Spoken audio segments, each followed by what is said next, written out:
After 25 years of marriage, my wife tells me she wants someone younger, and what I said left her speechless.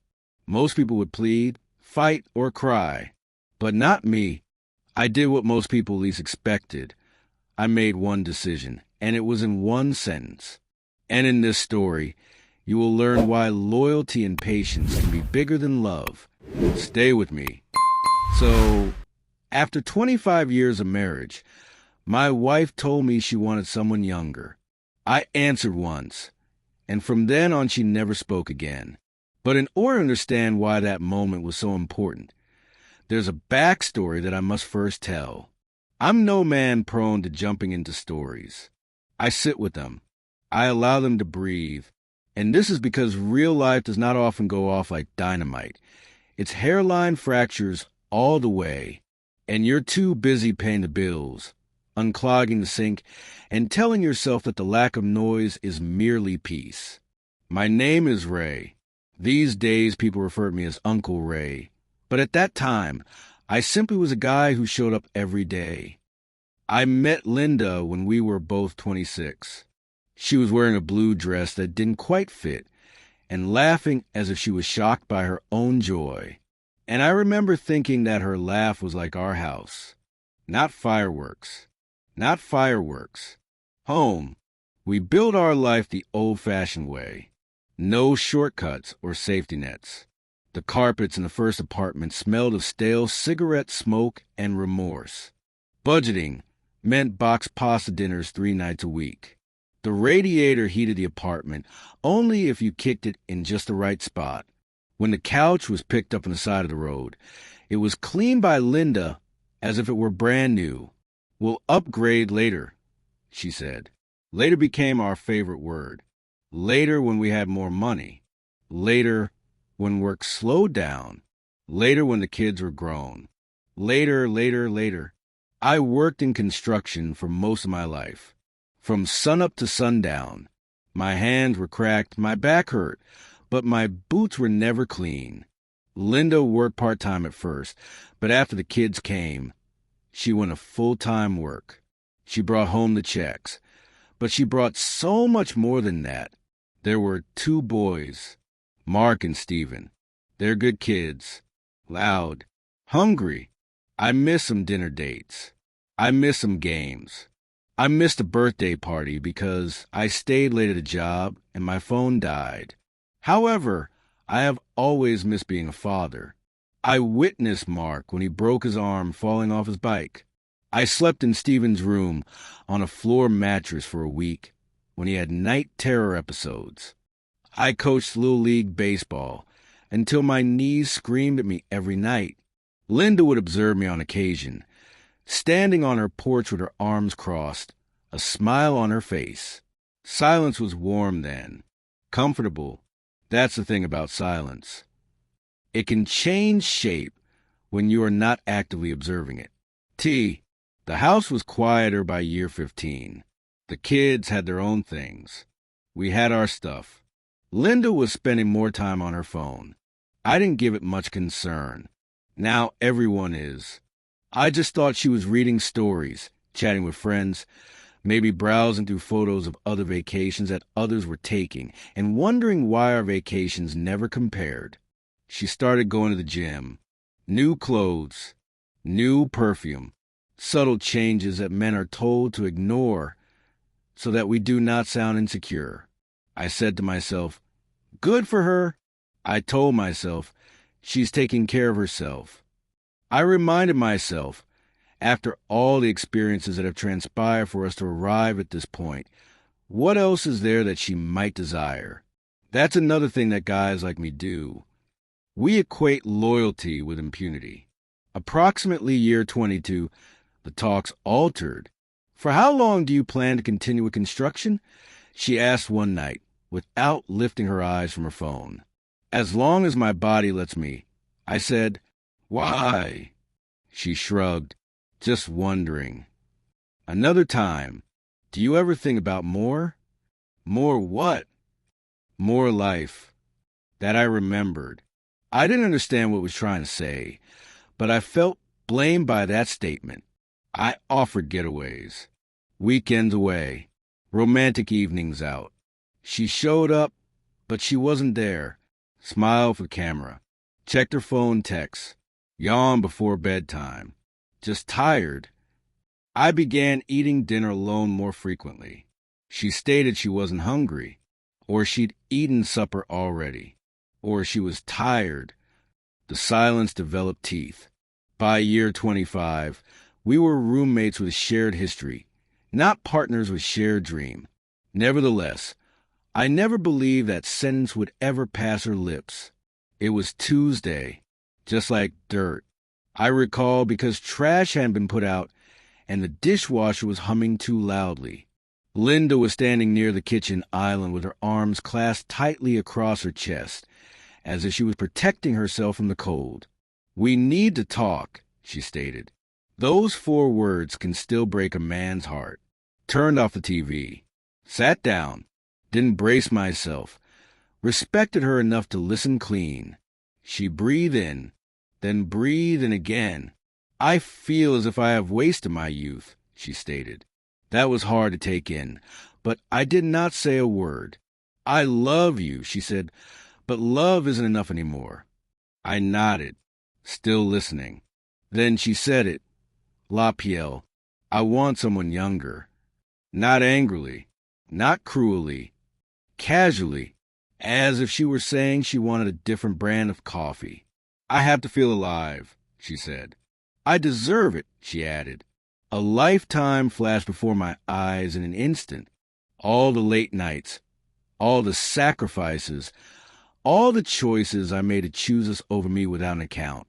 But in that moment, something inside me did not shatter. It settled. Rage is what men think is the opposite of love. It's not. Indifference is. I stood up slowly, looked her right in the eye. No yelling, no pleading, no tears. I made a statement in a single sentence, just one. And that sentence would turn everything around, not only for her, but also for me. But before I tell you what I said, what's important is that you have to understand what happened in that second in my life to awaken something in me.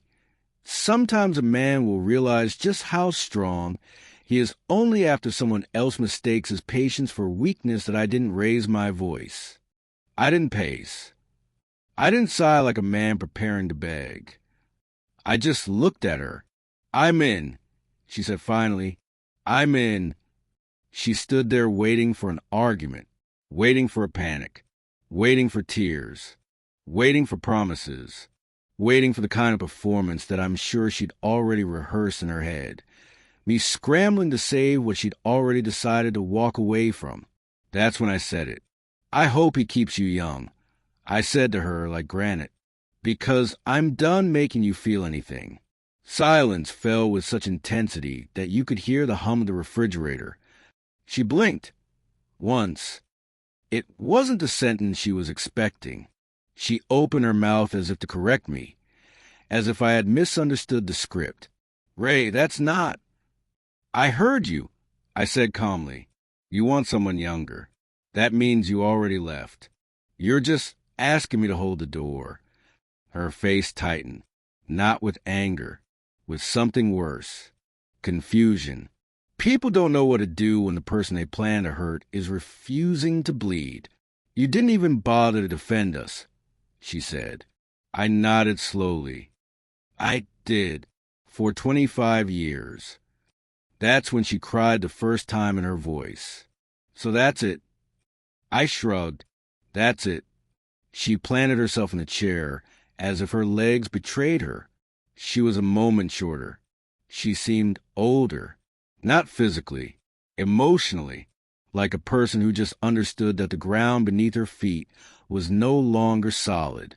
"Ray, I didn't mean I didn't love you," she tried again. I feel invisible." Leaned against the counter, wrapped arms around myself.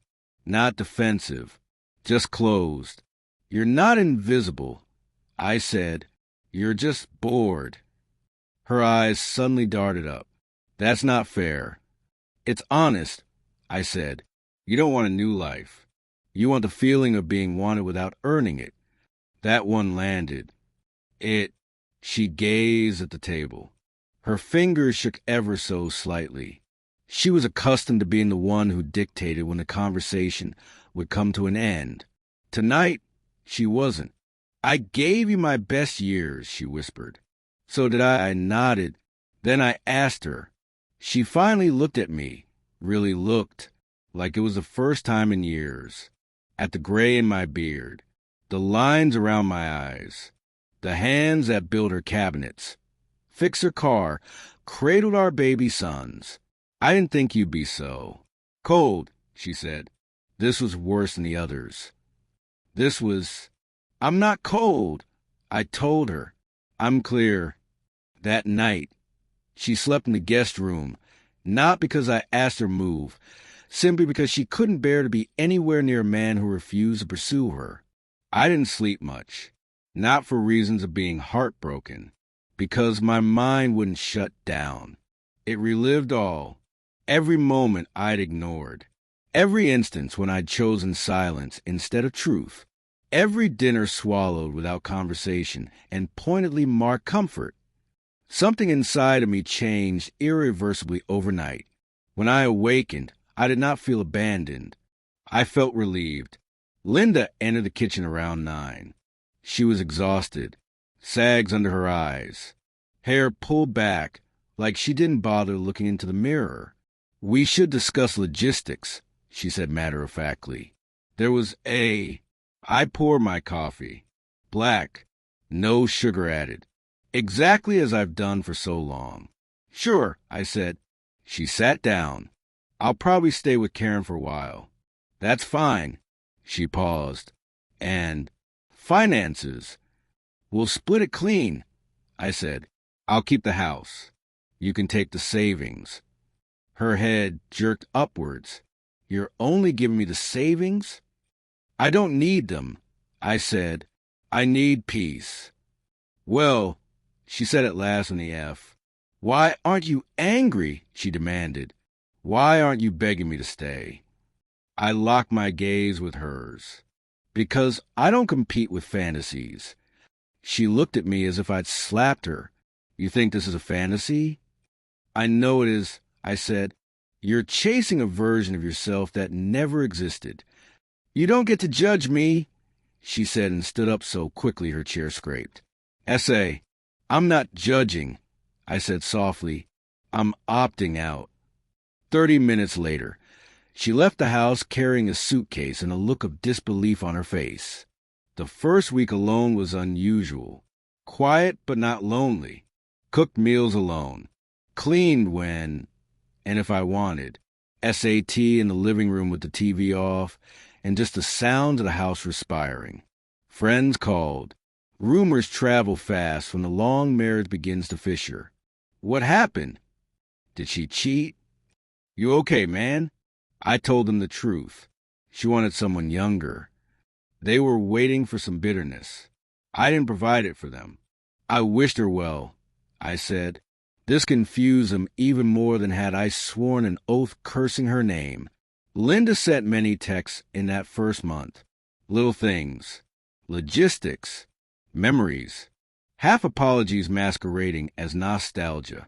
Remember our trip to Maine? I found your old jacket. You left the drill in the garage. I replied politely, briefly, never emotionally. This made her absolutely mad. One night, she appeared unexpectedly. Rain was coming down in buckets. She was drenched, mascara streaked everywhere, phone clutched in her hand like a lifeline. I made a mistake, she said the moment I opened the door. I did not step aside. I miss you, she said. I studied her, not with lust, with understanding. You miss certainty, I said. Not me. Her shoulders drooped. He's not what I thought. I nodded in response to Maddie's question, and she looked up sharply. So you knew? I knew enough, I said. Anyone who promises youth is selling fear. So she took a step forward. Can we try again? It was at that point she understood what had happened. Something was beyond repair. I shook my head. I don't re-enter relationships in which I had to prove my worth. She opened her mouth, closed it again, attempted once more, failed. For the first time in 25 years, Linda remained silent. Cradsick, right? Cradsick, yes. She walked away without uttering another word. Weeks turned to months. The house was back in my possession. I painted the bedroom. I threw away furniture that was holding too much history. I started taking morning walks. I lost weight, not on a plan, just stopped lugging around other people's stress. One afternoon, Mark called. Dad, he said cautiously, Mom's not doing well. Sorry to hear that. I sighed. She says you changed. I smiled softly. No, I stopped pretending. She wants to talk to you. I already listened. I answered. After hanging up the phone, I went outside to the porch to see the sunset. The same porch where Linda used to smile as I coached our kids. I did not feel like a victor. I felt free, and that was what frightened people. Bryant, particularly Linda, because the truth is, she didn't lose me when she asked for someone younger. She lost me with her belief in her own indispensability in my life and her conviction that I would not survive. They believe that it is even more difficult for people when a long-term marriage comes to an end as they experience a sense of isolation. They are wrong. The hardest part will be witnessing the individual who made the choice to leave realize the world is not going to come to their expectations. As Linda left me for the second time, saturated with rain, and pride dented but not broken, something lay quietly below the surface of my being. I quit checking my phone, received messages instantly. No rereading previous texts. There was no wondering what she was doing or who she was with. I didn't block her messages. I didn't have to. Silence is a wall that speaks louder than any word. Weeks became months, and I found that my life was filling up in places where I didn't even realize that I was empty. I started waking up early, not because an alarm was demanding it, but because my body wanted to be active. Taking morning walks became a habit. Same route, same essential tree at the same corner. Same guy walking his dog who nodded at me with an air of a secret brotherhood. I joined a small local gym. Not much to it. No mirrors yelling messages of insecurity. Just iron, sweat, and men tending to their own business. I did not seek youth. I regained strength. This will prove important in due. Linda, on the other hand, sought out noise. I didn't hear much at first. And when I did, it wasn't from her, it was from people who didn't mean to gossip but couldn't help themselves. She's traveling a lot. She's posting nonstop. She looks different. Different isn't necessarily better. It's just sometimes louder. Approximately 4 months after this, she called me late in the evening. I allowed it to ring. She called again. Next came a text message. Please, I need to talk. I waited until morning. Only after I answered back did her voice come through as weak. Broken, I didn't think it would be this hard, she said. I leaned back in my chair, sunlight pouring across the kitchen floor that I had scrubbed clean myself. What part? Starting over, she admitted. Being alone. You're not alone, I said. You wanted freedom. That comes with quiet. You make it sound so simple, she sniffled. It is, I said, just not easy. She told me about this young man. Not his name, but a rough outline. He had a gym body type physique. He made big promises. He followed through with little things. He enjoyed her spark, but hated responsibility. He enjoyed being seen with her, but hated being needed. He makes me feel old sometimes, she admitted. I closed my eyes momentarily. That's because youth isn't an age, I said. It's certainty. And you gave yours away. So, she was silent for a considerable period. Then she asked very softly, "And do you ever miss me?" I didn't respond at first. I spoke carefully, not in her defense, out of respect for myself. "I miss who we were." I said, "I don't miss who you chose to become." "I cried then," she writes. Not wrenching cries, but watery eyes that spoke of sadness. We bid the Caldwell. This was the last real conversation we ever had. Then her decline became noticeable. Not tragic, just little. Her online shine paled. Travel blogging slowed down. Posting reduced. The younger generation she could not help but keep pace with passer-by, much as they always did. She switched apartments 2 times in 1 year. She switched apartments 2 times. Mark told me she was drinking a lot of wine. Stephen said she was always talking about finding herself. This expression always saddens me. Not because most people are lost. They're just not willing to accept who they already are. Simultaneously, something surprising occurred in my experience. People started noticing. Mom. In the grocery store, a woman smiled at me in a manner that didn't call for a return smile. Instead, it was an act of curiosity. In the gym, a woman asked me how long I had been lifting weights. Not because she wanted to know, but because she wanted to listen to my voice. I didn't chase it. I wasn't hungry for validation. But I noticed something significant. I was not invisible. I never had been. I'd just been faithful.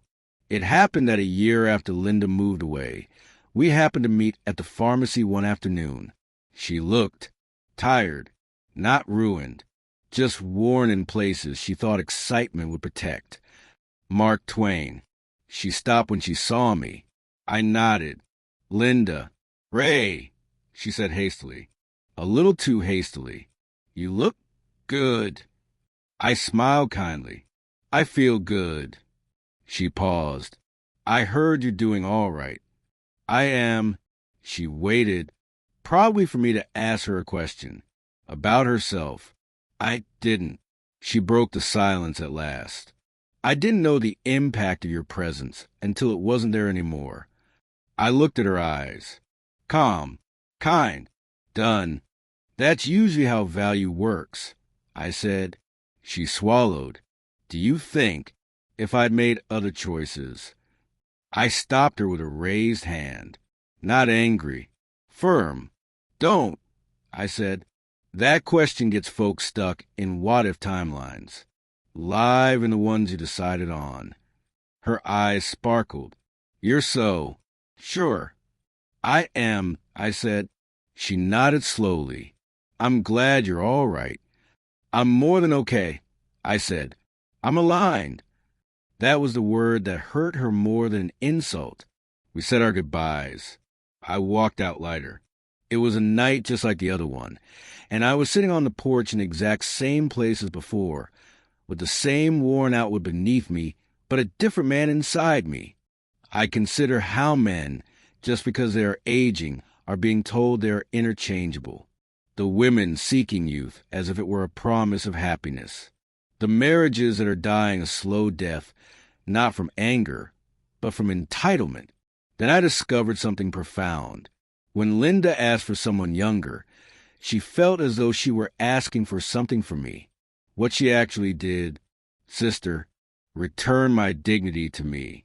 Unfortunately, this is not the end of the story. Because the true measure of a man's progress is measured less by how well he can negotiate a loss than it's what he does with the opportunity once he gets one. And trust me, it did. Opportunities don't really come knocking at an older age. That waits to discover, if you have a chance to listen. I was not looking for anything or anyone. This is the truth. No acting. No healing performance. There was a cadence to what I had made, one I honored. Up with the sun. Back to work with my hands. Smaller projects. Fixing things for people in the neighborhood. Advising younger crews who still relied on good old strength. Evenings on the porch. Books I had never read. Silence that was itself an accomplishment. Then one Saturday morning, opportunity knocked in the guise of coincidence. Her name was Claire. I met her at the hardware store. Not exactly a place one goes and has one's life rearranged. She was standing in front of the paint samples, squinting at colors as if they were somehow personally affronting her. "So, any tips?" she asked without turning her head. "These all look alike to me, and I'm starting to think that's the point." I laughed. "It is. They only look the same until you hang them up and then realize which one should have been chosen instead." She turned then, mid-50s, calm eyes, no performance, no rushing. "I'm Claire," she said. "Hand out, firm grip, Ray." We spoke about paint for 5 minutes, then tools, then the problem of weekends never being long enough. It was easy, no sparkle, no butterflies, something better, comfort without history. She said she'd recently been divorced. I didn't ask why. She didn't ask about Linda. Respect for the mutual understanding that certain stories don't need to be told to third parties. We met again a week after that. The same store. The same aisle. That's when it dawned on me that this was not coincidence. This was timing. Coffee came next. Then dinner. Then extensive conversations that weren't really interviews. Claire didn't try to impress me. She didn't speak of being young at heart. She didn't whine about aging as if she was somehow to blame for the process. She spoke about peace. "I don't want fireworks," she said one time. "I want a steady light. Something that doesn't burn the house down." That line has stayed with me. In my experience with Claire, I did not have a need to prove that I was still attractive. I knew that I was. It makes all the difference in the world in regards to how a man presents himself. Months went by quietly, intentionally. Next, Linda noticed. She started sending texts again. Not directly, indirectly. Messages about old pictures. Messages about the kids that somehow led back to me. She says, "You've changed," Stephen said to me one afternoon. I smiled. "I did." She wants to meet Claire. I was surprised by this answer. He shrugged. She says she needs closure. I slowly shook my head. Closure is what people want when they do not like the ending. I said, "No." Linda did not give up. She appeared at my doorstep unannounced one evening. Yet again, same porch, different vibe. "I heard you're seeing someone," she said. "I am." Her eyes darted to the interior of the residence. The fresh paint, the new furniture, a life in which she was no longer a part. "She younger?" she asked sharp. I smiled, not smugly. "I mean, honestly, no." That hurt her worse than if I'd said yes. "She's different," I added. "She's—" Linda folded her arms. She was clearly on the defensive. "That's it? You just replaced me with her?" I moved in close, speaking in a lowered tone. "No, Linda, I didn't replace you. You left a job that only works if a person needs it. You think I don't know I left because—" She swallowed hard. "You said you would not compete with fantasies." "I didn't," I said. "I chose reality." "You always did like the simple things," she laughed bitterly. "I like the true things," I said. She turned to me then, really looked at me, and something finally clicked. "You're not waiting for me," she said. "No," I said softly. I stopped. Tears filled her eyes, but they didn't fall. Pride prevented them, as it always had. "I thought you'd always be there," she whispered. "That was a mistake. I told him. I was with you, not owned by you." She nodded slowly. I hope she knows what she's getting into. I smiled. She does, because I show her. Every day. Linda walked away without saying anything further. That evening, Claire asked me why I had been quiet. "An old chapter tried to reopen," I said. Nodded. Didn't push. Didn't pry. Much later, sitting side by side with her, I realized something profound. Love doesn't have to yell to be loud. Linda wanted the youth because she feared being forgotten. But while she wanted visibility, she ensured visibility herself. And for the first time in years, I was not surviving a relationship. I was inside one myself. However, life still had a lesson to teach them.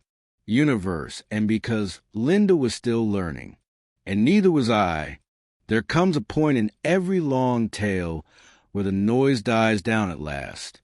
And not because everything is perfect, but since the truth is now finished speaking.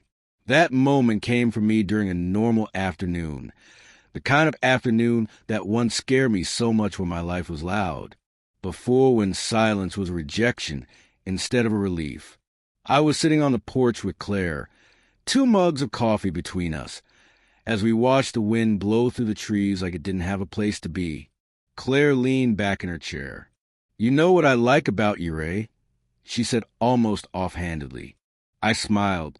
"Just one thing?" "You no longer flinch," she chuckled. That made me stop. "What do you mean?" I asked.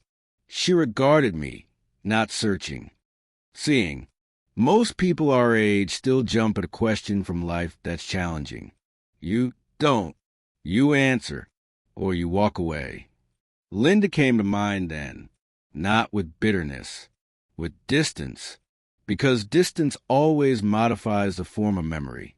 /N document. It had almost been 2 years since she said she wanted a younger one. 2 years since I'd replied once, and her world had tilted off its axis. In that amount of time, Linda had exhausted all options except accountability. Drive E. In fact, she attempted a complete makeover. Hairdo, clothes, associates. She used nostalgia, old photos, inside jokes, selective memories. She attempted a comparison with a view to measuring herself against Claire, without the two ever meeting. What she never tried is growth. The call was made on Sunday evening. Unknown number. I almost didn't answer. I sense, however, that this wasn't an opportunity about reopening a door, but about closing one correctly. "Ray," Linda said. Her voice was older now, not weak, just honest. "I won't take up much of your time," she said. I kept quiet. "I've been thinking," she said, "about everything, about what I said, about what I expected." I waited. I thought love was all about reinventing itself so it could keep me interested, she confessed. I never knew that love was something that was maintained, not replaced. That was the closest she had ever come to the truth. "I'm not calling to ask you back," she said quickly. "I know that ship is gone." I nodded, though she could not see it. "I just needed you to know I see it now." "See what?" I asked. "That you didn't fail me," she said. "I failed to value consistency when it stopped exciting me." There was silence, not awkward, complete. "I hope you're happy," she finally said. "I am," I said, "and I hope you find peace." She hesitated. "Do you forgive me?" That question has significance, not because forgiveness erases the past, but because it shapes what you will become. "Yes," I said, "I forgave you a long time ago." She let out a long breath, as though she'd been holding it for a long time. "Thank you," she whispered. The call went silent. That was it. There would be no dramatic farewell. Emotionally neutral statement. There will be no final confrontation. Only truth. And it comes too late to change things, but not so late that it cannot liberate both of us. That evening, I told Claire about the call. She listened in silence and asked one question. "Did it open any possibilities for you?" I thought for a moment. Then I smiled. "No," I replied. "It closed the last window." Claire reached for my hand, he writes. No words, just presence. And that's when I realized something that I wish I'd known when I was younger. But that's a story. It's not youth that makes you feel alive. Being chosen, completely purposefully comparison-free, does. Linda wanted a younger partner since she believed that youth would shield her against regrets. What she learned was this: you never age out of lust. You age out of illusions. As for myself, I did not win anything. I didn't replace her with someone better. I did not glow up because of spite. I didn't prove a point. I reclaimed myself. The man who remained faithful was no weakling. He was a patient man. The man who walked away wasn't cold. He was complete. And the sentence I spoke that night, the one which left her speechless, was not cruel. I murmured under my breath. It was truthful, because sometimes the most powerful thing a man can ever say is, "I choose myself now." And when you say it once, he explained, truly, you will never have to utter it again. And that's how it ended. No shouting, no revenge, no tears, just truth. Sometimes the hardest thing isn't keeping love. It's knowing when to let it go and choose yourself. If you learned something from this story, hit like, subscribe, and turn on notifications. Because every week, we dive into real stories that make you rethink loyalty, love, and life. Remember, patience wins and respect starts with you.